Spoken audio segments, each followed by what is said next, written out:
দল মত জাতি বর্ণ ধর্ম নির্বিশেষে সবার অনুষ্ঠান এটা। শুধু জামাত বিএনপি আওয়ামী লীগ এদের না, এ দেশে পৃথিবীতে মানুষ যারা সবার জন্য আজকের অনুষ্ঠান, শুধু বাংলাদেশের জন্যও না, তাম দুনিয়া থেকে যদি এখানে আসে তাও তাকে আপনাকে সম্মান দিয়ে বসানো লাগবে। এলাকার মানুষের জন্য সারা দুনিয়ার 750 কোটি মানুষ এখন কোরআনের ইজ্জতে তারা আপনাদের মেহমান। ওয়াইন আহাদুম মিনাল মুশরিকিন ইস্তাজারাকা ফাআজিরহু হাত্তা ইয়াসমাআ কালামাল্লাহ সুম্মা আবলিগহু মামানা। আল্লাহ বলেন, যদি মুশরিকরাও আসে কোরআন শুনতে, হে নবী সম্মানজনক জায়গা দেবেন তাদেরকে, শোনা হয়ে গেলে বাড়ি পর্যন্ত নিরাপদে পৌঁছিয়ে দেবেন। সুতরাং এই অনুষ্ঠান যারা সাজিয়েছে অনেক বড় একটা কাজে আঞ্জাম দিয়েছেন। আজকে দল মত নির্বিশেষে যারা আসলাম খুশি হয়ে বলছি আলহামদুলিল্লাহ। পৃথিবীতে যত কথা হয় আর যত কথা হবে, সবচাইতে উত্তম কথা, সত্য কথা, আল্লাহর কথা। মান ক্বালা বিহি সাদাকা, যারা কোরআন দিয়ে কথা বলে, আল্লাহ বলেন নবীজির মাধ্যমে যে তারা সত্য কথা বলে। সুবহানাল্লাহ। যেন আমরা কথা যা বলবো এখান থেকে কোরআনের কথা অ্যাডভার্টাইজ করা হবে, এখান থেকে ডেলিভারি হবে ইনশাআল্লাহ। কোরআন হাদিসের বাইরে আমরা কথা বলতেও রাজি না, শুনতেও রাজি না। এই কথা বলে না কেন? মান হাকামা বিহি আদালা, যারা কোরআন দিয়ে বিচার ফায়সালা করে, এরা ন্যায় বিচার কায়েম করতে পারে। এ বাংলাদেশ এখনো কোরআনের বিচার যেহেতু কায়েম নেই, এই জন্য আমরা ন্যায় বিচারের তুলনায় অবিচার বেশি পাচ্ছি। আরে 15.5 বছর তো ইতিহাসে পাল্টিয়ে ফেলেছে। মানুষকে বিচার ব্যবস্থায় যে এইরকম নিজস্ব করে রাখে, দুনিয়ার কোন দেশে এটা নেই, শুধু বাংলাদেশ ছাড়া। সুতরাং যারা এটা করেছিলেন তাদের এই শাসানো বিচারে তাদের এখন বিচার করা যাবে। 165টা মামলা হয়েছে যিনি পালিয়েছে তার নামে। আপনারা জানেন আমার নামে মাত্র 2টা মামলা ছিল। 3টা বছর বিনা কারণে এই মিথ্যা মামলা দিয়ে ওরা আমার জেলে রেখেছে। 2টায় যদি 3 বছর হয়, 165টায় কয় বছর হওয়া লাগবে? এরপরও যে উনি মাঝে মাঝে বলে যে আমি পাশে আছি, চট করে চলে আসবো, আপনার লজ্জা আছে? উনি সারা দেশের মানুষকে বিনা কারণে 2টা 3টা 5টা 7টা, আমি জেলখানায় এক একজনের মামলার সংখ্যা শুনতাম 313টা 533টা। কি গো, কি গণনা করে কি করি মামলা? আমারও বলছিল যে আমরা যা বলতে বলি এগুলো যদি না বলেন তাহলে 50টা মামলা দেওয়া হবে। বলেন সুবহানাল্লাহ। এইটাই চলছিল দেশে। এর একটাই মাত্র কারণ, কোরআনে কারিমের বিচার ব্যবস্থা এই দেশে ছিল না। কথা বলেন ঠিক কিনা? সুতরাং আমরা চাই এদেশে যদি নবীর এই কথা অনুযায়ী ন্যায় বিচার, অবশ্যই কোরআন ছাড়া বিকল্প কিচ্ছু নেই। আপনি যাই মনে করেন আর যাই বলেন। কি আরম্ভ করেছেন দেখতে পাচ্ছেন? হ্যাঁ, মাছের বাজারেও তো এত আওয়াজ হয় না। এই দিনের বেলার মাহফিল যেখানে যেখানে আছে কেটে দেবেন। এ বেকার বেকার এসে সময় নষ্ট হয়। আমি যে কথা বোঝাতে চাই এভাবে বোঝানো যাবে? কি আরম্ভ করেছিল?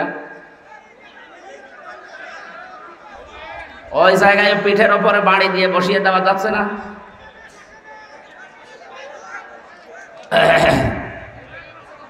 না, কোরআনের অনুষ্ঠানে এইভাবে হয় না। এটা তো আর মমতাজের গানের অনুষ্ঠান না।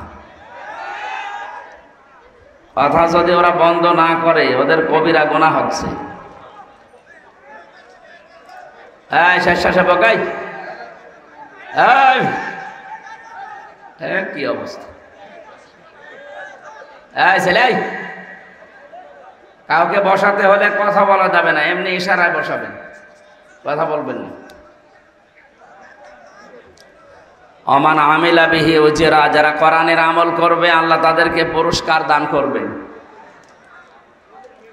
অমান দাআ ইলাইহি হাদা, কোরআন দিয়ে মানুষকে ডাক দিলে আল্লাহ তাকে হেদায়েতের উপরে রাখবে।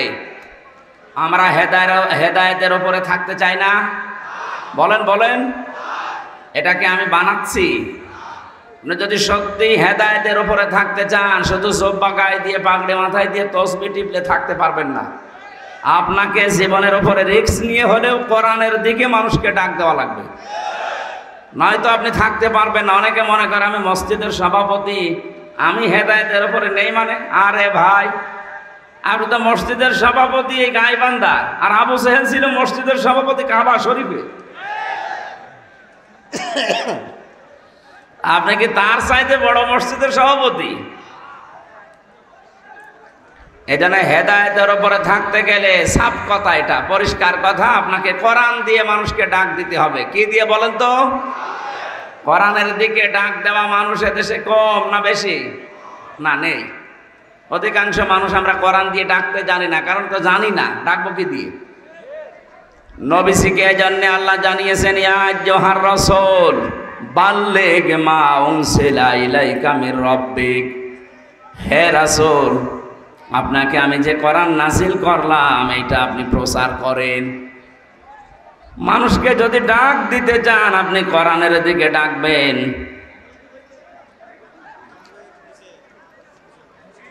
ওয়াইল্লাম তাফআল ফামা বাল্লাগতা রিসালাতা।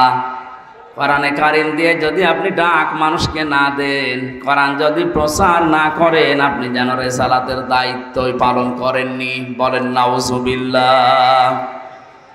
যার জীবনে রিসালাতের দায়িত্ব পালন হয়েছে পুঙ্খানুপুঙ্খানু 100 ভাগ গ্যারান্টি পাওয়া গেছে তার সাথীদের কাছ থেকে। বিদায় হজের ভাষণে নবীজি 27 মিনিট বক্তব্য দিয়েছিলেন, ইতিহাস হয়ে আছে ওইটা। কিয়ামত পর্যন্ত মানুষ এই ভাষণের কোল কিনারা করতে পারে না। সুবহানাল্লাহ বলতে পারেন নাই? আমরা অনেকেই 1.5 ঘন্টা 2 ঘন্টা 5 ঘন্টা কথা বলি, আমাদের কথায় কোনো মাল থাকে না। অথচ নবীজির মাত্র 27 মিনিট কি বলেছিলেন এমন, এই 27 মিনিটে কিয়ামত পর্যন্ত মানুষ চিন্তা ভাবনা করে এখনো শেষ করতে পারেনি, পারবেও না। এটা আমাদের কথা হোক অল্প, কিন্তু এখান থেকে শিক্ষা যেন আমরা বেশি বের করতে পারি। আল্লাহ সেই তৌফিক আমাদের দেন, বলেন আমিন। তাহলে আমার মূল কথা ছিল কোরআনে কারীম প্রচার করা লাগবে। নির্দেশ কার? আরো জোরে। উনি যে প্রকাশ করেছিলেন এটা প্রমাণ সাথীরা দিয়েছে। বিদায় হজের ভাষণে বলেছিলেন, আল্লাহ আমাকে যা দিয়েছে আমি কি তোমাদের কাছে এটা পৌঁছাতে পেরেছি? 1,14,000 মানুষ তার সামনে ছিল, সবাই এক বাক্যে জবাব দিয়েছে, হে রাসূল আপনি শুধু প্রচার করেননি, প্রমাণ করে হাতে কলমে দেখিয়ে দিয়েছেন। তিনি আকাশের দিকে আঙ্গুল তুললেন, যেই জায়গায় দাঁড়িয়ে শেষ ভাষণ দিয়েছিলেন, এই জাবালে রহমতের উপরে দাঁড়িয়ে নবীজি মুহাম্মদ রাসূলুল্লাহ আরশের দিকে হাত তুলে বললেন, মাবুদ তুমি সাক্ষী থাকো, এরা সবাই আজকে ঘোষণা দিচ্ছে যে আমি পৌঁছিয়ে দিয়েছি, তা না আমি শিখিয়ে দিয়েছি। তুমি দয়া করে কিয়ামতে এই দায়িত্ব সম্পর্কে আমাকে আর জিজ্ঞাসা করবা না। কুল্লুকুম রাঈন ওয়া কুল্লুকুম মাসউলুন আন রাইয়াতিহি। পৃথিবীর প্রতিটি মানুষ দায়িত্বশীল, যে যেই দায়িত্বে আছে কিয়ামতে আল্লাহ তাকে ওই দায়িত্ব সম্পর্কে প্রশ্ন করবে। এটা জন্মের পর থেকে আমরা অনেকে শুনেছি। আল্লাহর কসম যদি এটা আজ বাস্তবে আমরা যে যে জায়গায় আছি দেখাতে পারতাম, এই বাংলাদেশে আজ ঋণের বোঝায় জর্জরিত এখন, এইটা আমাদের দেখতে হতো না। নবীজি নবুয়ত পাওয়ার পরে যেদিন বাড়িতে এসেছিলেন, এই ভালো করে শুনবেন, আমি গতানুগতিক কথা বলি না, ওই কানে হাত দিয়ে সুর করে আমি মুসা নবীর কাহিনী ধরবো 2 ঘন্টা, আপনি শুনলেন, বাড়ি যাওয়ার সময় মুসা এ পুরুষ না মহিলা বলতে পারেন না, ওটা আমার দরকার নেই। আপনি 5 মিনিট শোনেন, যেন 10টা শিক্ষা সেখান থেকে পাওয়া যায়। কথা বুঝতেছেন? স্ত্রীকে বলেছিলেন, সাম্মেলনি সাম্মেলনি ইয়া খাদিজা, হে খাদিজা আমি ভয় পেয়েছি, আমাকে ঢেকে দাও। হযরতে খাদিজাতুল কুবরা ওই দিন বলেছিলেন, হে আমার স্বামী ভয় পাবেন না। তিনি কিন্তু মুসলমান ওই সময় হননি, কারণ এখনো পর্যন্ত ইমানের দাওয়াত পাননি। এই কারণে তিনি ইব্রাহিম নবী আলাইহিস সালামের ধর্ম মেনে চলতেন, তিনি হানিফ। হযরত আবু বকর, ওয়ারাকা ইবনে নাওফেল, খাদিজাতুল কুবরা রাদিয়াল্লাহু তাআলা আনহা সহ অনেকগুলো মানুষ ওই জামানায় প্রকাশ্য তারা মূর্তি পূজা করেনি, কিন্তু হানিফ, দ্বীনে হানিফ মেনে চলতো তারা। তিনি যেহেতু এখনো শেষ নবীর ঈমানের দাওয়াত পাননি, এজন্য বলেছিলেন, হে আবুল কাসেম, হে কাসেমের পিতা, আপনি ভয় পাবেন না। কাল্লা, কখনোই না। আল্লাহি, আল্লাহর কসম, মা ইখজিকাল্লাহু আবাদান, ওই আল্লাহর কসম দিয়ে বলছি, কখনো আল্লাহ আপনাকে অপদস্থ, অপমান, ভয় এগুলো দেখাবেন না। ভয় দেখাতে পারে যে বিষয়গুলো দিয়ে, ওইগুলো আপনার কাছে আসবে না। এক নম্বরে জিন, পরি, ভূত, পেতনি যা বলি আমরা, এগুলো দিয়ে আপনাকে আল্লাহ ভয় দেখাতে পারেন না। আপনি কি লাঞ্ছিত, অপমানিত, অপদস্থ করবেন না? আপনি কেন ভয় পান? কথা বলার আগেই হযরতে খাদিজা গ্যারান্টি দিয়েছিলেন, কাল্লা, কখনোই না। প্রশ্ন আসতে পারে, তিনি তো মুসলমান এখন হয়নি, তাহলে আল্লাহর নাম ডাকলেন কি করে?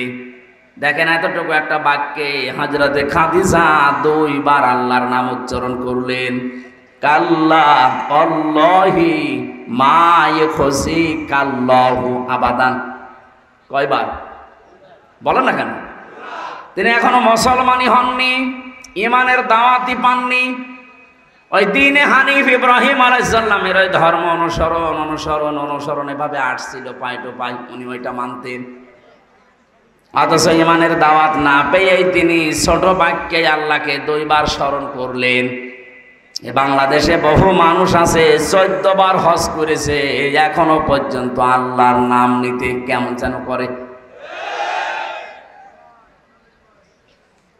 এ পৃথিবীতে সবচাইতে বড় আল্লাহর নাম যেটা, আল্লাহু আকবার, এর চাইতে বড় নাম আছে আর? বলেন বলেন।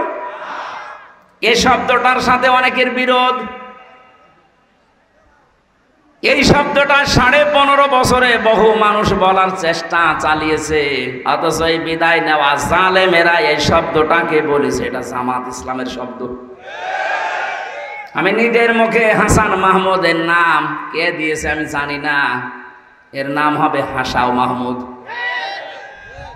খালি হাসায়। ডক্টরেট ডিগ্রি অর্জন করেছে, কে ওরে ডক্টরেট ডিগ্রি দিল? সেটাও এক পাগল। ওর মতো মাতাল মানুষকে ডক্টরেট ডিগ্রি দেওয়া ঠিক হয়নি। 15.5 বছরে যারা এই জালেমকে সবচাইতে বেশি নাড়াচাড়া দিয়েছে, তার ভেতরে এই লোকটা একটা। এখন সুর পাল্টিয়েছে। কয়েকদিন আগে এখন বলছে আমরা গণতন্ত্রপূর্ণ উদ্ধারের জন্য বিএনপির সাথে যোগ দিতে রাজি আছি। পিটিয়ে সোজা করা দরকার। বিএনপি তো 15.5 বছরে এইটাই চাচ্ছিল যে ফিরিয়ে নিয়ে আসেন ওইটা। এটা ধ্বংস করার পেছনে যারা মাস্টার মাইন্ড হিসাবে কাজ করেছে, এই হাসাও মাহমুদ একজন।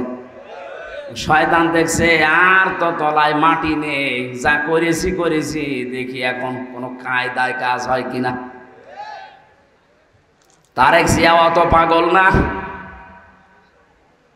বাস্তবতা এইটা, যা করেছেন আমার সাথে তারেক জিয়া সাহেবের পিএস অপু ভাই আর ওনার বন্ধু গিয়াসউদ্দিন মামুন, এই 2 জনই ছিল। কি করেছেন তাদেরকে?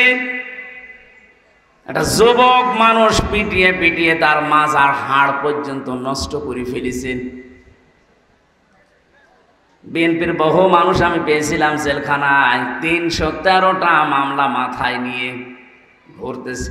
যদি সরকার পরিবর্তন না হয়তো ওই সমস্ত লোক এখনো জেলে থাকা লাগতো।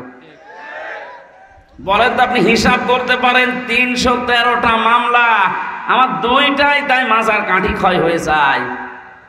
313টা কবে হাজির হবে, কবে জামিন পাবে, কবে বের হবে? জামিন যদি দিয়ে দেয়, হাজিরা তো দেওয়া লাগবে মাসে মাসে হাজিরা দিতে হলেও তো 1 মাস না 1 বছর চলে যাবে খালি হাজিরা দিতে। কি জুলুমটা করলেন, তখন আপনার গণতন্ত্র উদ্ধার হয়নি, এখন আসতেছে নতুন করে। আমার মনে হয় এই ফাঁদে যদি কেউ পা দেয়, উহুদের ময়দানের মতো বিপর্যয় পড়বেন। উহুদের ময়দানের কথা এখানে আছে যারা কে না জানে। প্রথম দিকে তো বিজয় এরকম এই 24 সালের আগস্টের 5 তারিখের মতো হয়ে গিয়েছিল। যখন আমরা দেখলাম যে না কিছু সাহাবা একরাম গনিমতের মাল কড়াতে ব্যস্ত হয়ে গেছে, নবীজির ওই কথাকে ওভারটেক করে, তখনই তারা বিপদে পড়েছে। এমন বিপদে শেষ পর্যন্ত কিছু মানুষের জীবন পর্যন্ত দেওয়া লেগেছিল। যারা পালিয়ে গেছে ওরা কিন্তু বসে নেই। কয়েকদিন পর পরে দেখবেন এই ছাত্রলীগের যে সাবেক সভাপতি সাদ্দাম, এখন তার ছাত্রলীগ নেই, নিষিদ্ধ দল একটা। কথা বলছে না কেন? পুলিশের আইসি ঘোষণা দিয়েছে নিষিদ্ধ দল তো নিষিদ্ধই। অন্যান্য সংগঠন যেমন নিষিদ্ধ, যারা এই যে Hizb ut Tawhid, Hizb ut Tahrir, is যাই বলেন, এগুলোর কাজকর্ম দেখলে যেমন জনগণ ধরিয়ে দেয়, পুলিশে নিয়ে যে মামলার ধারা আছে তাদেরকে আটক করে রাখে। বাংলাদেশে যদি কেউ ছাত্রলীগ পরিচয় দেয় তারও কিন্তু ওই মামলা হবে। যেন বড় আশা নিয়ে এবং দরদ নিয়ে বলছি, আমরা যারা আছি এই দেশে এখন ওই 14 দল বাদ দিয়ে সবাই আমরা মুসলিম। কি কথা বলেন না কেন? 14 দল বাদ দিয়ে সবাই আমরা মুসলিম, সে যেভাবেই হোক, কেউ ডাইরেক্ট কেউ ইনডাইরেক্ট।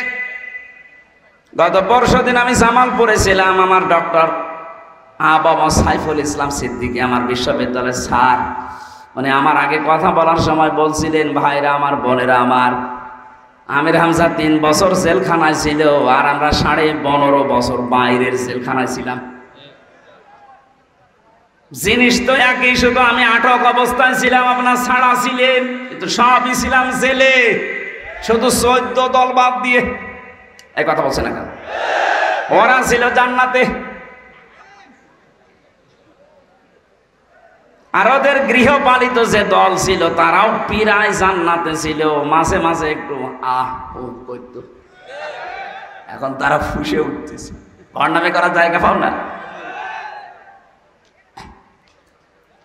আহ্বান জানাবো, এই 14 দল বাদ দিয়ে বাকি আমরা যা আছি এই দেশে সব যেহেতু মুসলিম, আর এই দেশটা এখন উহুদের ময়দানের মতো কায়েম হয়ে গেছে, বিজয় এসেছে, এটা টিকিয়ে রাখার জন্য নবীর ওই কথাকে অক্ষরে অক্ষরে পালন করা লাগবে। সিমেন্টেড হয়ে যাওয়া লাগবে মায়ের সন্তানের মতো। অন্তত মুসলিম যারা সব এখন এক। যদি আবার আপনি দুনিয়ার কোন স্বার্থের দিকে মুখ ফিরান, দেখবেন বিপর্যয় চলে এসেছে। আর এই যে সুযোগ আল্লাহ করে দিয়েছেন, এটা যদি একবার হাত ছাড়া করে ফেলেন, অন্তত 100 বছরের ভেতরে আপনি এ দেশকে পিছিয়ে ফেলবেন। আমার এখানে মূল শিক্ষা দেওয়ার বিষয় ছিল এইটা। খাদিজাতুল কুবরা রাদিয়াল্লাহু তাআলা আনহা, তিনি মুসলমান হননি, কিন্তু বাক্য বলতে গিয়ে আল্লাহর নাম বললেন কয়বার? আরো জোরে। আপনার কি হয়েছে? আপনি মুসলমান দাবি করেন, বাবা মা মুসলমান, আপনি আল্লাহু আকবারের শব্দ বলতে চান না কোন কারণে? এটা তো আমি নিজে বানাই, নিসরা বানি ইসরাইলের শেষ শব্দ এটা, ওয়াকাব্বিরহু তাকবীরা। তোমরা যদি তাকবীর দাও ভগবানের নামে দিবা। কার নামে? ওয়াকাব্বিরহু তাকবীরা। বলেন আল্লাহু আকবার। নবীজি কম্বল গায়ে দিয়ে শোয়া ছিলেন, নবীজিকে ডাক দিলেন, ইয়া আইয়ুহাল মুদ্দাসসির, হে কম্বলওয়ালা, ওম দাঁড়িয়ে যান, ফাআনজির, মানুষদেরকে সতর্ক করেন। নবীজি বললেন, আমি কাকে দিয়ে সতর্ক আরম্ভ করব? বিশ্ব নবীকে আল্লাহ কোরআনে কারিমে আয়াত দিয়ে জানিয়েছিলেন, ওয়ানজির আশিরাতাকাল আকরাবিন। হে নবী, আপনার সতর্ক করা লাগবে নিজের নিকট আত্মীয় স্বজন দিয়ে। এবার আল্লাহ তাকে ডাক দিয়েছিলেন, যখন আপনার নিকট আত্মীয় স্বজনকে সতর্ক করবেন, আপনি রব্বাকা ফাকাব্বির, আপনি রবের নামে তাকবীর দেবেন। কার নামে? বাংলার মুসলমানের রেকর্ড হচ্ছে, শুধু এই গাইবান্ধা সুন্দরগঞ্জ এটা নেই, এটা এখন লাইভ চলছে, তামাম দুনিয়ার মুসলমানরা দেখতেছে।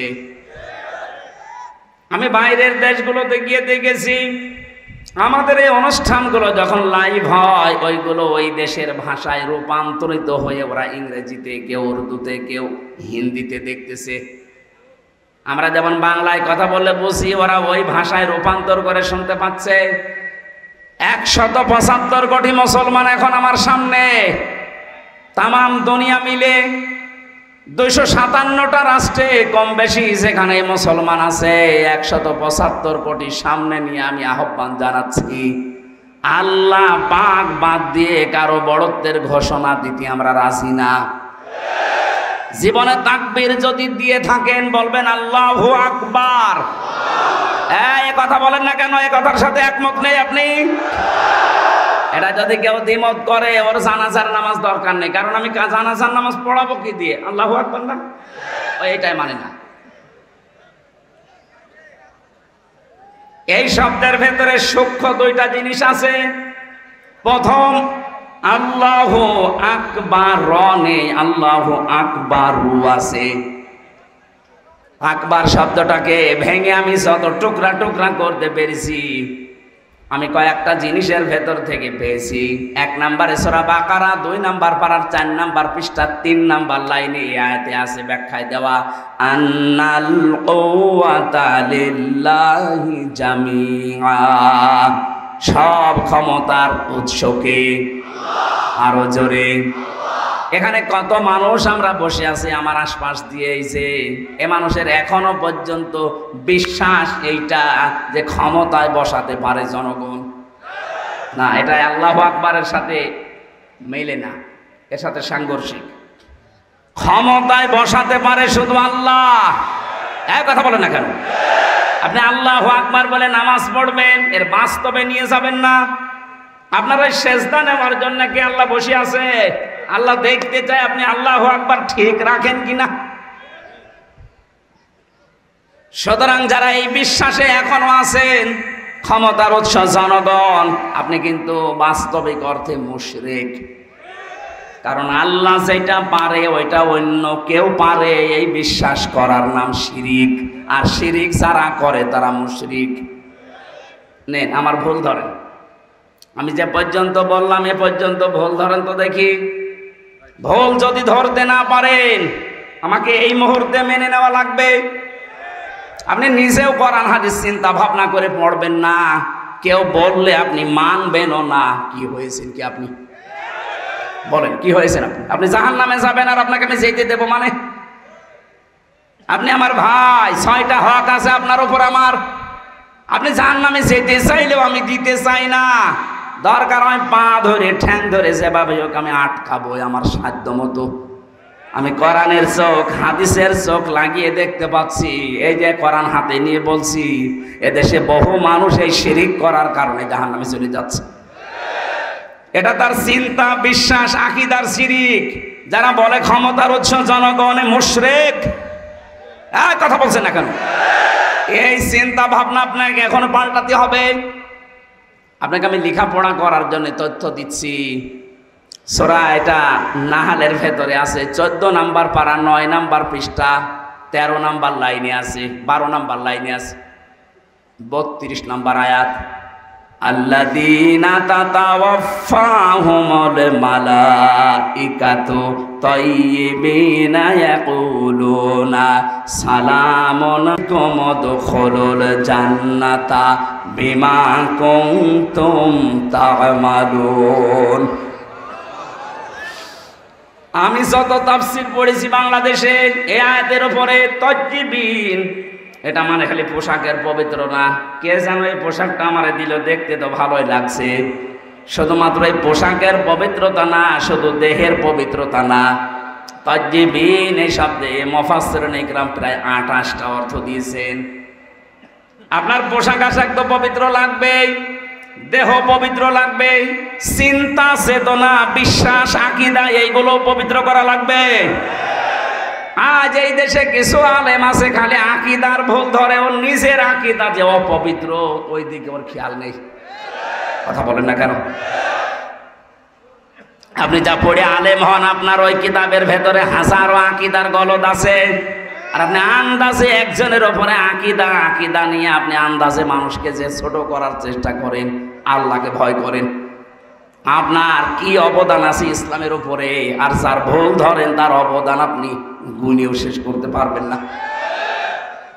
এজন্য আহ্বান জানাচ্ছে আপনাকে আমি হাতে পায়ে ধরে, কারো উপরে কোনো দোষ দিতে হলে অথেন্টিক ভাবে আপনাকে আগে জানা লাগবে। আন্দাজে কোনো দোষ যদি তার উপরে মিথ্যা চেপে বসে, কিয়ামতে এইটার জন্যই আপনি ধরা খেয়ে যাবেন। আর আমার মনে হয় এই কারণটা আজ বাংলাদেশ, ভারত আর পাকিস্তানের সবচাইতে বেশি। সাবধান, শিরিকের এই বিশ্বাসে যারা আছেন তারা অপবিত্র। যখন মারা যাবেন ফেরেশতারা কিন্তু এসে বলবে ফাআলকাতুস সালামা মা কুন্না না'মালু মিন সু বালা ইন্নাল্লাহা আলিমুম বিমা কুনতুম তা'মালুন। গাইবান্ধাবাসী, আমি একটা বিষয় ক্লিয়ার করার জন্য পর্যন্ত এসেছিলাম, সেটা হচ্ছে আল্লাহ পাক ক্ষমতার উৎস, জনগণ ক্ষমতার উৎস নয়। যেহেতু এই দেশে এই আকীদা, এই বিশ্বাস, এই চিন্তা নিয়ে অনেকেই চলেন, সেই জন্য আমি সতর্ক করলাম, যদি এরকম গলদ চিন্তা কারো থাকে, বিশ্বাস থাকে, আপনি এখনই তওবা করে ভালো হয়ে যাবেন। আশা করছি আপনি বুঝেছেন। খাদিজা দ্বিতীয় নম্বরে বলেছিলেন ইন্নাকা লা তাসিলুর রাহিমা। আপনি ভয় পান কেন? আপনি তো পৃথিবীতে রেহেমের সম্পর্কগুলো ঠিক রাখেন। রেহেম মানে রক্তের সম্পর্ক, মায়ের বাচ্চা দানিকে বলা হয় রাহিমা। আপনি মানুষের রক্তের সম্পর্কগুলো ঠিক রাখেন, আপনি ভয় পাবেন না। খাদিজার এই কথার দ্বারা প্রমাণ হয় দুনিয়ায় যারা মানুষের সম্পর্ক ঠিক রাখবে তাদের কোনো ভয় নেই, আল্লাহ তাদের অন্তর থেকে সব ধরনের ভয় তুলে দেবে। সুবহানাল্লাহ বলতে পারেন না? হ্যাঁ, একটু খেয়াল করবেন এদিকে। যেই মানুষগুলো পৃথিবীর ময়দানে রক্তের সম্পর্কগুলো, আত্মীয়তার সম্পর্কগুলো ঠিক রাখবে, যত বেশি অটুট করবে, তাদের অন্তর থেকে যত রকমের ভয় আছে, ভীতি আছে, তুলে দেবে কে? আরো জোরে বলেন। আপনাকে আমি একটা প্রশ্ন করছি, নিরপেক্ষ দৃষ্টি দিয়ে বলবেন এই হাদিস শোনার পর। নবীজি বললেন যারা রক্তের সম্পর্ক ঠিক রাখে তাদের ভয় নেই। যারা পালিয়ে গেল ভয়তে না আনন্দে? বলেন বলেন। এই হাদিস অনুযায়ী তাহলে তারা আমাদের সম্পর্কগুলো ঠিক রাখেনি। কথা বলেন না কেন? আরে ভাই, আমরা তো আর বাইরের লোক ছিলাম না, আমরা আপনার আত্মীয়। আমরা কেউ বুবু বলতাম, কেউ আপা বলতাম, কেউ ভাবি বলতাম। অন্তত আমার খুলনা বিভাগ আমরা নাই বুবু বলতাম। আপনার এই রংপুর বিভাগের লোক তো আপনার ভাবি বলতো। কথা বলেন না কেন?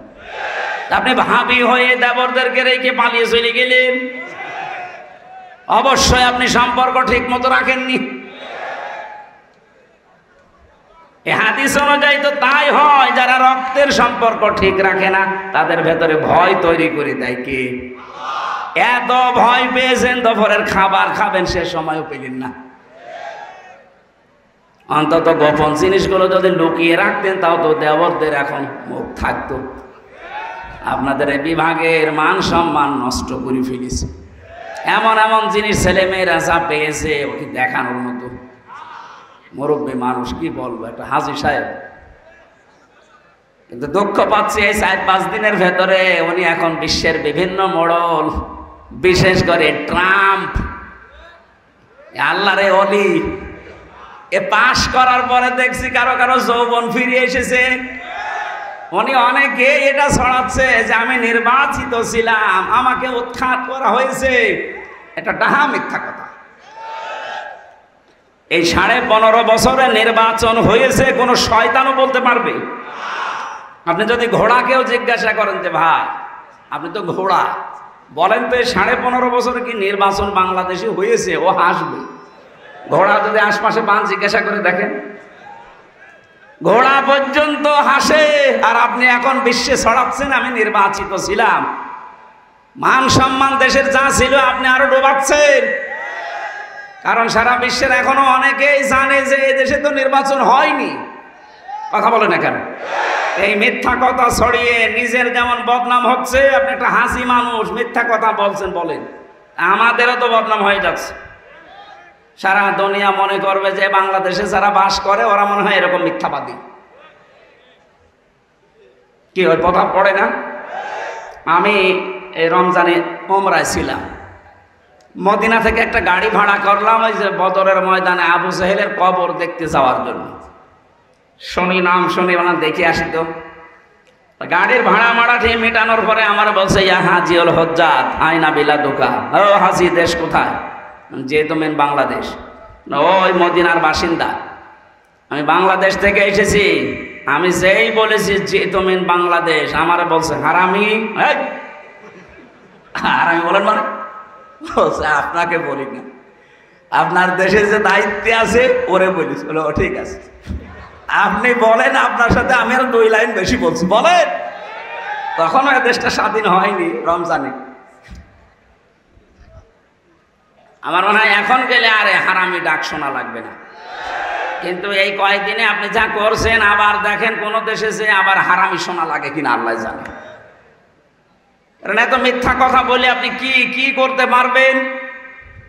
তামাম দুনিয়া যেখানে জানে যে 15.5 বছরে বাংলাদেশে নির্বাচন হয়নি, কোন মুখে বলেন যে আমি নির্বাচিত ছিলাম, আমাকে উৎখাত করা হয়েছে? আমার 33 বছর বয়স, 18 বছর থেকে ভোট দেওয়া আরম্ভ করলো, আমি 3 বার ভোট দিতে পারি। 1 বছর নয় জেলে ছিলাম, আমি পাইনি। বাকি 2 বার তো পাওয়ার কথা। একবার 154 জন আল্লাহ রাস্তায় করে ফেললেন, আর একবার দিনের ভোট রাতে করে ফেললেন। দিনের ভোট যে রাতে হয়েছে এটাকে আমি বানিয়ে বললাম? আমার সাথে এক ওসি ছিল, উনি আমারে বলছে হুজুর আপনার নাম শুনেছি, এই জন্য ফাঁসির এই কন্টেন্ট ছেলে আসলাম দেখা করার জন্য। ঠিক আছে বলেন। আমি একটা তওবা করেছি, দেখেন তো হয়েছে কিনা। কি তওবা? যে নির্বাচন গেল ওই সময় আমি বাইরে ছিলাম। ওই যে নুসরাত হত্যা মামলার একজন ওসি ছিল না, ফেনি এই লোকটা আমার বলছে আমি তাওবা করলাম। রাত 12টার পর থেকে আমার যা কনস্টেবল আছে, আমার এসআই আছে, এএসআই আছে, দারোগা যা আছে, এদেরকে সাথে নিয়ে রাত 12টার পর থেকে আল্লাহর নামে ভোট কাটা আরম্ভ করলাম। এই দেখেন কোরআন শরীফ আমার সামনে, এইভাবেই বলছি। ফজর পর্যন্ত কাজ শেষ করলাম, বাক্সগুলো ভর্তি করে জায়গা মতো পাঠিয়ে দিলাম। গোসল করলাম, ওযু করলাম, 2 রাকাত নামাজ পড়লাম। এবার বললাম আস্তাগফিরুল্লাহ। হুজুর আমার এই তাওবা হয়েছে না। আপনি কি আল্লাহর কাছে দোষ করেছেন আপনি আস্তাগফিরুল্লাহ পড়ে? আরে ভাই, আস্তাগফিরুল্লাহ তো মানুষ পড়বে ওই মানুষ যারা আল্লাহর কাছে দোষ করেছে। আপনি তো দোষ করেছেন হামজার কাছে। এই কথা বলেন না কেন? 3.5 থেকে 4 লাখ মানুষ লাগে একটা এমপি বানাতে, তার আপনি একবারে সব রায় দিয়ে আমরা যে ভোট দেবো সে সময়ও দিলেন না। আপনার এই তাওবা হয়নি। যদি তাওবা করতে চান, যাদের কাছে অধিকার নষ্ট করেছেন আগে তাদের কাছে স্বীকার করেন। তাহলে আজকে একটা কথা শোনেন, তাওবা হচ্ছে ওইটা আপনি অপরাধ করবেন যার কাছে, স্বীকার করবেন তার কাছে। কথা বুঝতেছে? বাংলাদেশে এই যে 15.5 বছরে যারা অপরাধ করেছেন, কেউ গুমের সাথে, কেউ খুনের সাথে, কেউ আয়না ঘরের সাথে, কেউ মিথ্যা মামলা দিয়েছেন, কেউ ব্যবসা বাণিজ্য কেড়ে নিয়েছেন, কেউ চাঁদাবাজি করেছেন। নাকি এই এলাকায় এগুলো হয়নি? হয়নি মানে এই যে এটা সাক্ষী, এটা জেলে ছিল আমার সাথে। তো বলেন, এরকম হাজারো মানুষের এই 15.5 বছরের জীবনটা অতিষ্ঠ করে দিলেন। আপনি তো আর আল্লাহর কাছে দোষ করেননি, দোষ করেছেন আমাদের কাছে।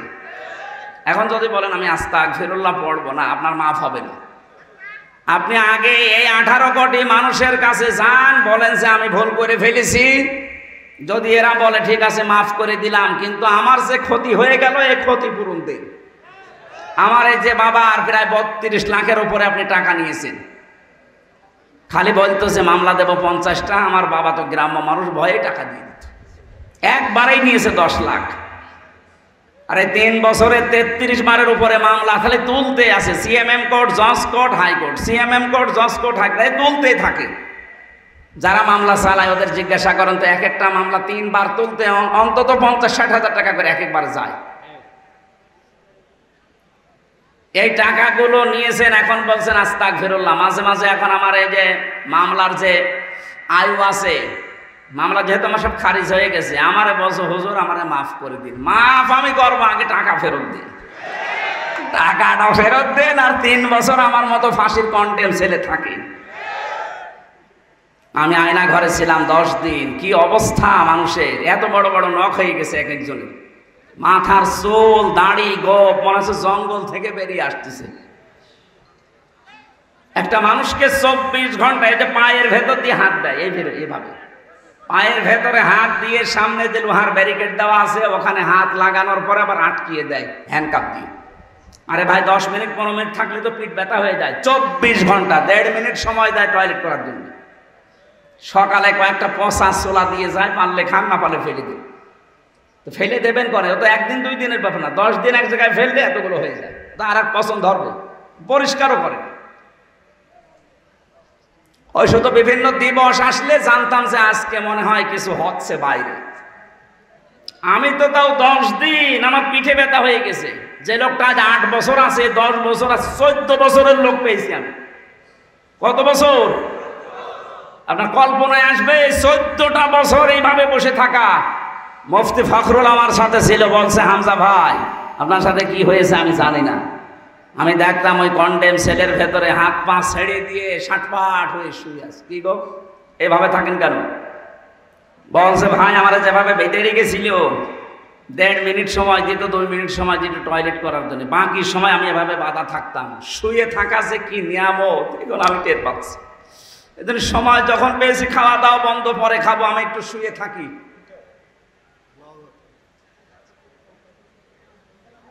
কেউ কেউ এই আঙ্গুল দিয়ে, এত বড় বড় নখ, আঙ্গুল দিয়ে খুশিয়ে খুশিয়ে দেওয়ালের সাথে লিখে রেখেছে মোবাইল নাম্বার দিয়ে, ভাই যদি একটু বাইরে যেতে পারে এই নাম্বারে একটু জানাবেন যে আমি বেশি আছি। আমি 14 বছর হয়ে গেল দুনিয়া আছি জানি না, অথচ মাথার উপর দিয়ে গাড়ি ঘোড়া মানুষ চলাফেরা করছে। ঢাকার বুকে হালকা হালকা আওয়াজ পাওয়া যায়। আপনি মানুষ। মাঝে মাঝে একা একা থাকতাম যখন ভাবতাম আল্লাহ, এই যারা দায়িত্ব পালন করে গেল, এই যে রাত 12টা একদল আসে, ভোর 6টা যায়, এরা তো বাইরে যে অন্তত এদের সাথে চলাফেরা করে, এরা ভাত খায় কি করে বাইরে যে, এরা স্বামী স্ত্রী ব্যবহার করে কি করে, এদেরকে বিবেক নেই? ও জালেম নাই তা আসে না সব সময়, এরা তো সব সময় আসতেছে।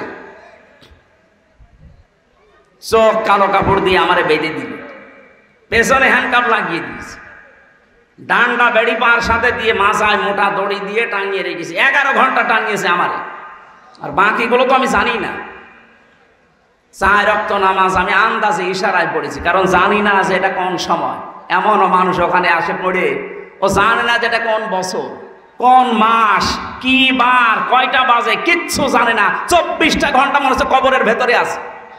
এই অপরাধগুলো আপনি করলেন, আপনার ইশারায় হয়েছে, আর আপনি এখন বলবেন আস্তাগফিরুল্লাহ। ইয়ার কি মারা জায়গা পান না?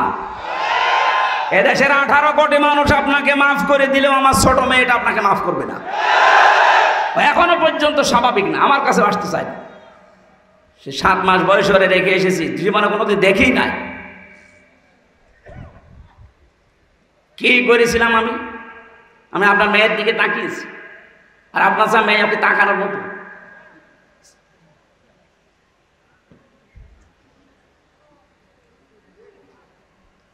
এই জন্য যারা সেই অপরাধের সাথে জড়িত ছিলেন, মাপ পাওয়ার একটা রাস্তায় আছে, কোনো আস্তাগফিরুল্লাহ হবে না।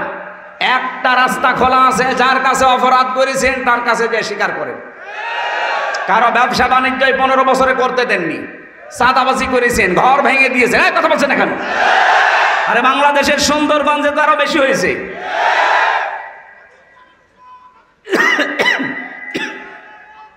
ভেঙে দেন, না না না, কথা বলতে দেন। যারা যে অপরাধ করেছিলেন ভাই, আমি আপনাকে বাঁচাতে চাই। ওই ভণ্ডামি মার্কা কথা, ওই প্রতারণামূলক কথা বলে আন্দাজে আপনাকে নিঃশ্বাস দিয়ে না, আমি বিশ্বাস করাতে চাই আপনি মুক্ত হতে পারবেন। আগে 15.5 বছরে যার যার সাথে যা করেছেন তার কাছে ক্ষমা চান, তার ক্ষতিপূরণ দেন। যার যা করেছেন তার ক্ষতিপূরণ দিয়ে দেন। সে যদি মন থেকে বলে ঠিক আছে মাফ করে দিলাম, তারপরে বলেন আস্তাগফিরুল্লাহ। তারপরে একটা ভয়ঙ্কর কথা আছে, আপনি মাফ চাবেন, এই 15.5 বছরে অনেক মানুষ মরে গেছে, তার কাছে কি করবেন? এই কথা বলেন না কেন? এই জন্য জালেমদেরকে টিকিয়ে রাখার জন্য যে যাই করেছেন অসির মতো তারই কপাল পুড়িয়েছি। আল্লাহ আমাদের হেফাজত করুন, বলেন আমিন। রক্তের সম্পর্ক যারা ঠিক থাকে না, তারা লাঞ্ছিত হয়, অপমানিত হয়, অপদস্থ হয়, ভয় তাদেরকে ঘিরে রাখে, এই জন্য পালিয়ে গেছি। ওনার কোন রক্তের সম্পর্ক ঠিক নেই। এ বিভাগে বাড়ি তার, শ্বশুর বাড়ি তার। স্বামীর সাথে যা করেছে আপনি তার আত্মজীবনী পড়েন। আমার মনে হয় স্বামীটা যে বেঁচে ছিল মরা মানুষ হয়ে বেঁচে ছিল। কোন কপালে আল্লাহ এ রংপুর বিভাগে পুত্রবধূ বানিয়েছিল আল্লাহ জানে। আর বিভাগ পায়নি বাংলাদেশে। 2 নাম্বার কথাটা বলার জন্য আমি এ পর্যন্ত এসেছিলাম। তাহমিলুল কাল্লা, এদিকে তাকান। নবীজি বলেন যে মানুষটা, আমার স্ত্রী আমাকে শোনাচ্ছে, স্বামী আপনি ভয় পাবেন না, কারণ আপনি মানুষের বোঝা বহন করেন। কিসের বোঝা? কষ্টের বোঝা, ঋণের বোঝা, দুঃখের বোঝা, এগুলো আপনি বহন করেন, হালকা করে দেন, আপনি ভয় পাবেন না।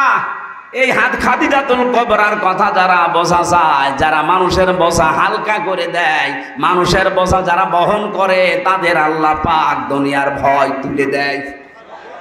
অথচ আপনি কি করলেন? আবু সাইদ সহ 3732 জন মানুষ আপনার ইশারায় হোক আর ডাইরেক্ট ইনডাইরেক্ট হোক দুনিয়া থেকে বিদায় নিয়ে চলে গেল। কথা বলেন না কেন? 2780 জন মানুষ এখন হাসপাতালে কাতরাচ্ছে। কারো হাত নেই, পা নেই, চোখ নেই, অন্ডকোষ উড়ে গেছে। আমার কুষ্টিয়ায় দেখলাম। এই মানুষগুলো তার পরিবারের জন্য, সমাজের জন্য, দেশের জন্য বোঝা না? বলেন বলেন। আপনি তো পালিয়েই গেলেন, এই বোঝা দিয়ে গেলেন কেন? আপনার দলের লোক এত টাকা পয়সা মারিং কাটিং করে বাইরের দেশে পাঠিয়েছে, ঋণ বিশাল বোঝা দিয়ে গেলেন। এই দেশে ঋণের বোঝা। এখন এই দেশে কেউ জন্ম নিলে তার মাথায় 1 লাখ টাকা ঋণ। কিসের উম্মত দাবি করবেন আপনি? নবীজি বলেন আমি আমার উম্মতদের বোঝা হালকা করি, আর এমন উম্মত বোঝা আরো আমাদের ভারী করে দিয়ে গেল। কথা বলে না কেন? সুতরাং যারা মানুষের বোঝা বহন করা দূরের কথা, বোঝা হালকা দা দূরের কথা, আরো বোঝা বাড়িয়ে দেয়, কষ্টের বোঝা, দুঃখের বোঝা, ঋণের বোঝা, সে নবীর উম্মত হওয়ার দাবি করতে পারে না। 15.5 বছরে বহু পরিবারে বিভিন্ন কষ্টের, দুঃখের, হতাশার বোঝা আপনারা দিয়েছেন। যার পরিবারে 10টা মামলা দিয়েছেন, তার জীবনে যে কি একটা বোঝা আপনি দিয়ে গেলেন, সে ছাড়া আর কেউ বোঝে না। আমি 2টা মামলায় জর্জরিত হয়ে জীবন শেষ করে ফেলেছি। 8টা 10টা 15 20টা 100 150 200 500 33টা মামলা আমি পেয়েছি জেলখানায়। এক একজনের কি বোঝা দিয়ে গেলেন, কষ্টের, দুঃখের, হতাশার। আপনাকে আল্লাহ ঠিক এইভাবে বোঝা দেবে, অপেক্ষা করেন। আমি খাদিজাতুল কুবরার কথা তুলেছিলাম এই কারণে, যারা আজ মানুষের উপরে কষ্টের বোঝা, ঋণের বোঝা, দুঃখের বোঝা, হতাশার বোঝা দিয়ে গেল, তারা আবার দাবি করে মানবতার কথা বলে। এদের মুখে মানবতার কথা মানায়? আরো জোরে বলেন, মানায়? এদের আমার বাঁচানোর সিস্টেম এইটা। যারা তাদের সিদ্ধান্তে, তাদের বিশ্বাসে, তাদের চিন্তা চেতনায় আল্লাহ বাদ দিয়ে অন্য কাউকে ধারণ করেন, আপনার জীবন কিন্তু পবিত্র হয়নি। আপনি মারা গেলে মুশরিক হয়ে মরবেন, আর মুশরিকদের জন্য অবধারিত জাহান্নাম। আপনাকে আমি বাঁচাতে চাই, আজকে থেকে বিশ্বাস পাল্টান। আপনি বলবেন ক্ষমতার উৎস জনগণ। কে? আল্লাহ। ছোট্ট বাক্যটা পুরো জীবনটাই পাল্টিয়ে দেবে আপনার। যারা বলবে ক্ষমতার উৎস জনগণ, আমার বাবা হলে ওর মুখে লাথি দিয়ে চলে আসবেন। কারণ বাবা জাহান্নামে গেলে আমি যেতে পারি না, এই কথা বলে না কেন? আপনাকে যাওয়া লাগবে জান্নাতে। কোথায়? বলেন বলেন। এই আয়াতটা তার প্রমাণ। আল্লাযীনা তাতাওয়াফাহুমুল মালাইকা। মরণের বিছানায় আজ হোক কাল হোক আপনি আষাঢ় খেয়ে পড়বেন না? পড়বেন না? যখনই আষাঢ় খেয়ে পড়বেন, তাজ্জিবিনা, ফেরেশতারা যখন দেখবে যে না, এর চিন্তা চেতনা, পোশাক আশাক, ব্যবসা বাণিজ্য, কর্মজীবন পবিত্র আছে, ইয়াকুলুনা সালামুন আলাইকুম, ফেরেশতারা বলবে আল্লাহর বান্দা শান্তি তোমার উপরে, প্রবেশ করো। উদখুলুল জান্নাহ, ওই যে জান্নাত দেখা যাচ্ছে, প্রবেশ করো। বিমা কুনতুম তা'মালুন, এই ধরনের কাজই দুনিয়ায় তোমরা করেছিলে। জোরে বলেন সুবহানাল্লাহ। আল্লাহ এই আয়াতটা যেন আমাদের জীবনে একেবারে সেট করে দেন, বলেন আমিন। কোরআনে কারীম থেকে 6666টি আয়াতের ভেতরে একটা আয়াত পড়েছি, সূরা নূর 30 নম্বর আয়াত। এটা পারিবারিক জীবন দিয়ে সাজানো। সেদিন আমার একটা গল্প মনে পড়ছিল, একটা লোক লিখেছে মেসেজে, আমার বউ সুন্দরী, এদিকে তাকান, এর সাথে রিলেটেড, এই জন্য শিক্ষার জন্য বলছি। আমার বউ অনেক সুন্দরী, প্রথম তার আমার ভালোই লেগেছে। আমি অফিস ছুটি করে তাড়াতাড়ি শেষ করে বাড়িতে আসতাম, সময় দিতাম। কিন্তু একটা সন্তান হওয়ার পর থেকে আমার আর তার ভালো লাগে না। সেটাই, এদিকে তাকান, আমার আর ভালো লাগছে না, তার কাছেও যেতে মনে বলে না। অফিস শেষ করে এসেছে, যখন আমাকে চাহিদা দেয় তখন আমি বলি আমি ক্লান্ত, অথচ আমি ক্লান্ত না, আমি সব ঠিক আছে, কিন্তু আমার ভালো লাগে না। না, এরা হঠাৎ করে কি, কি হয়েছে কি?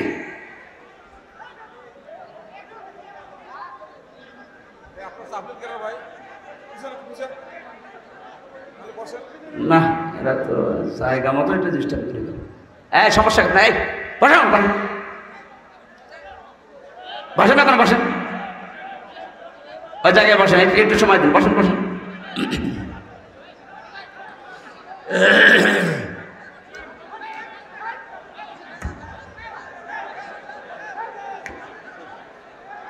সুবহানাল্লাহ, আলহামদুলিল্লাহ, লা ইলাহা ইল্লাল্লাহ।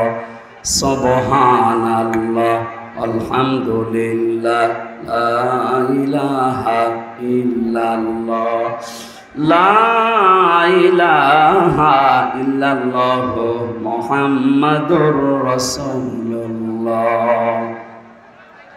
উনি আমার এই লিখেছে যে ভাই কি করা যায় দেখেন তো, সব কিছুই আমার ভালো ছিল, হঠাৎ আমার পাল্টিয়ে এখন মন বলছে পরকীয়া প্রেম করি। আমার মন বলছে আমার এই বউটার কাছে আর সময় আমি না দেই, যেহেতু বাচ্চা হয়ে গেছি আমি এখন ছেড়েও দিতে পারছি না। শুধু আশেপাশে চিন্তা আমার মনের ভেতরে, অনঙ্গ অর্ধ অলঙ্গ নাচ দেখে দেখে আমি সময় কাটাই। আমি ওনারে কয়েকটা পরামর্শ দিয়েছিলাম। প্রথমটা বললাম, এক কাজ করেন, সূরা নূর 30 নম্বর আয়াতটা একটু ফলো করবেন। যদি কথা দিতে পারেন আপনার এই রোগ আমি ভালো করতে পারবো। আমি উদাহরণ হিসাবে শুধু ওনাকে বলছি না, গায়ে বান্দার এই সব মানুষকে উদ্দেশ্য করে বলছি, যাদের আজ নিজের স্ত্রীর প্রতি আকর্ষণ নেই, অন্য মেয়ে লোকের প্রতি পরকীয়া প্রেমের আকর্ষণ বেড়ে যাচ্ছে, অলঙ্গ অর্ধ অলঙ্গ নাচ গান নিয়ে যারা সব সময় ব্যস্ত থাকতে মনে চাচ্ছে, বাইরের মেয়েদের প্রতি যাদের আকর্ষণ বেশি, তাদেরকে বলছি। সূরা নূরে আল্লাহ ঘোষণা দিয়েছেন, কুল্লিল মুমিনিনা ইয়াগুদ্দু মিন আবসারিহিম ওয়া ইয়াহফাযু ফুরুজাহুম। জোরে বলেন আল্লাহু আকবার। কুল্লিল মুমিনিনা ইয়াগুদ্দু মিন আবসারিহিম ওয়া ইয়াহফাযু ফুরুজাহুম যালিকা আযকা লাহুম ইন্নাল্লাহা খাবীরুম বিমা ইয়াসনাউন। আল্লাহ পাক বলেন, হে নবী আপনি মুমিন পুরুষদেরকে বলেন তারা যেন তাদের দৃষ্টি নিম্নগামী করে, নজরকে হেফাজত করে। 2 নম্বরে তাদের লজ্জা স্থানকে হেফাজত করে রাখে। এই 2টা কাজ যদি কন্টিনিউ কিছুদিন করতে পারে, আমার আল্লাহ নিজের পক্ষ থেকে কয়েকটা জিনিস তাকে দান করবেন। 1 নম্বরে আল্লাহ তাকে মন মানসিকতার দিক থেকে পবিত্র করে দেবেন। অবশ্যই আল্লাহ সব খবর রাখেন, যা তারা করেন। এটা বাংলা অর্থ ছিল। ওনাকে আমি 2টা শর্ত দিয়েছিলাম যে আপনি 1টা মাস আমার সময় দেবেন। বেগানা কোনো মহিলা, যে 14 জন মহিলা আছে, এই মহিলা বাদ দিয়ে বাকি বাইরের কোনো মহিলাকে আপনি লোলুপ দৃষ্টি দিয়ে দেখতে পারবেন না। তাদের সাথে মোবাইলে কথাবার্তা বলা, এমনকি উলট পালট যে কথাগুলো আমরা বলি স্বামী স্ত্রীর ভেতরে, এরকম কোনো কথা কারোর সাথে আপনি বলবেন না। 14 থেকে 15 দিন পরে রিপ্লাই দিচ্ছে, আমি যার সাথে সুখে পড়েছিলাম পরকীয়া প্রেমে, সে আমাকে কল দিয়েছিল কয়েকবার, কিন্তু আপনার এই 2টা শর্ত, চোখ নিম্নগামী করা এবং লজ্জা স্থানের হেফাজত করা, এই কথা মনে হবার সঙ্গে সঙ্গে আমি ওই কল আর রিসিভ করি নাই, ছেড়ে দিয়েছি। ও কয়েকবার কল দিয়ে যখন রিপ্লাই পাইনি, সেও বন্ধ করে দিয়েছে। 2য় নম্বরে বাইরের মহিলাদের দিকে চোখ পড়লে একটা আলাদা আবেশ আমার ভেতরে তৈরি হতো। হ্যাঁ, এটা মানুষের ভেতরে তৈরি হবে, এটা স্বাভাবিক। সূরা আলে ইমরান 14 নম্বর আয়াতে আল্লাহ এই তথ্যটা দিয়েছেন, যুজ্জিনা লিন্নাসি হুব্বুশ শাহাওয়াতি মিনান নিসা। দুনিয়ায় আমি আকর্ষণীয় করে দিয়েছি, লোভনীয় বস্তু বানিয়ে দিয়েছি, শোষিত করে দিয়েছি 7টা জিনিসকে। তার ভেতরে 1 নম্বরে নারী। আমাদের যিনি আদি পিতা হযরতে আদম নবী আলাইহিস সালাম, হযরতে আদম আলাইহিস সালাম পর্যন্ত হযরতে হাওয়াকে দেখার সব বসিয়ে দেন ভাই, এমনি সময় কম আছে, বসেন।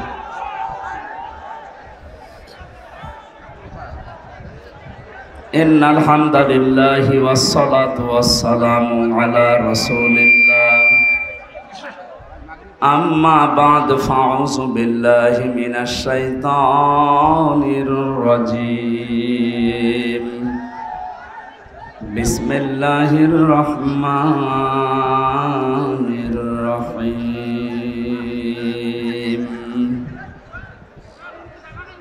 قل للمؤمنين يغضوا من أبصارهم ويحفظوا فروجهم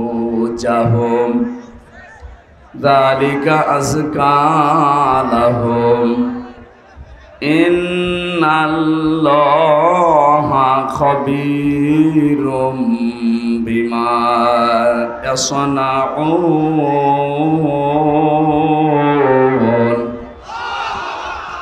صدقت يا ربنا.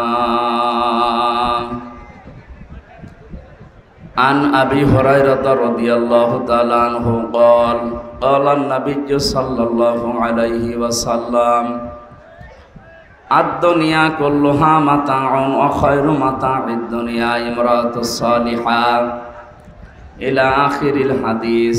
رواه ابن ماجه. وقال تعالى في شان رسوله وما زادهم إلا إيمانا وتسليما. اللهم صل على মাইকের আওয়াজ কোথায়? মাইক দিয়েছেন আপনি?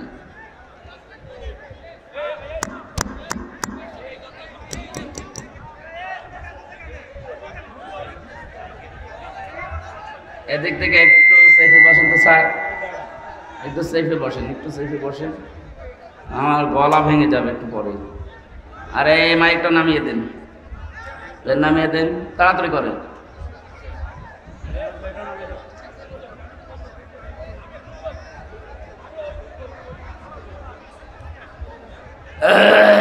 দেন, এটা তুলে দেন, এই ফ্যান এদিকে একটু সরিয়ে দেন।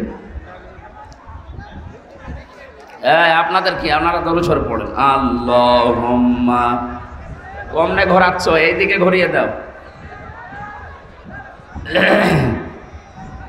রিভাব দিয়ে দেন। হ্যাঁ, এই দোকানে আওয়াজ আসলে ভালো দেন, এটার আওয়াজও বাড়িয়ে দেন, এটার আওয়াজও বাড়িয়ে দেন। ওই 1-1.5 কিলো দূরে মাইকের আওয়াজ না গেলেও অসুবিধা নেই, এখানে যারা আছে এরা যেন শুনতে পায়। আরে কে খালি মাথায় কি বেঁধে ঘুরে বেড়াচ্ছে এরা? যারা দাঁড়িয়ে আছে দাঁড়িয়ে থাক, কথা বলার দরকার নেই, থাক, দাঁড়িয়ে থাক, বসে থাক, দরকার হয় জায়গা ফেলে শুয়ে পড়েন, কিন্তু কথা বলবেন না। হ্যাঁ, এটাই আমার অনুরোধ, কথা বলবেন না। আলহামদুলিল্লাহ, বাংলাদেশের ঐতিহ্যবাহী এলাকা গাইবান্ধা জেলার সুন্দরগঞ্জ থানা বেলকা বাজার ফুটবল ময়দানে এলাকাবাসী কর্তৃক আয়োজিত মহাবিশ্বের মহাবিশ্বয় আমাদের মালিক, আমাদের মনিব, মহান রব্বুল ইজ্জাত ওয়াল জালালের মুখের পবিত্র বাণী কোরআনে কারীম। এই কি করে কি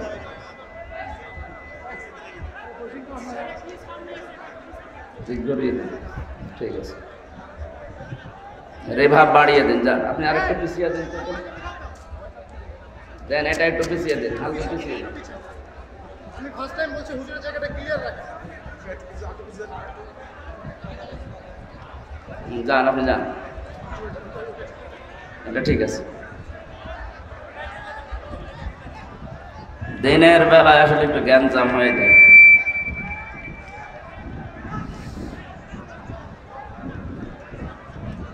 মাহফিলের স্বনামধন্য সভাপতি, বিশিষ্ট সমাজসেবক, শিক্ষাবিদ, সহকারী অধ্যাপক, বাজারপাড়া কলেজ অধ্যাপক শহীদুল ইসলাম মঞ্জু দামাত বারকাতুহুমুল আলিয়া বলেন আমিন। প্রধান অতিথি সাবেক চেয়ারম্যান সুন্দরগঞ্জ উপজেলা পরিষদ, ইসলামিক চিন্তাবিদ, রাজনীতিবিদ অধ্যাপক জননেতা মাজেদুর রহমান দামাত বারকাতুহুমুল আলিয়া। এখানে উপস্থিত আছেন জনাব আলহাজ নুরুল নবী পরামানিক সাজু, জনাব মাহমুদুর রহমান, মাহমুদুল ইসলাম পরামানিক, জনাব মাওলানা আব্দুল কাইয়ুম। যত মানুষের নাম দিয়েছেন, এত মানুষের নাম আমরা পড়ে দোয়া করতে গেলে অনেক সময় লাগবে। এমনিতে আজান দেবে 1 ঘন্টা পরে, আমরা একবারে সবার জন্য দোয়া করে দিচ্ছি।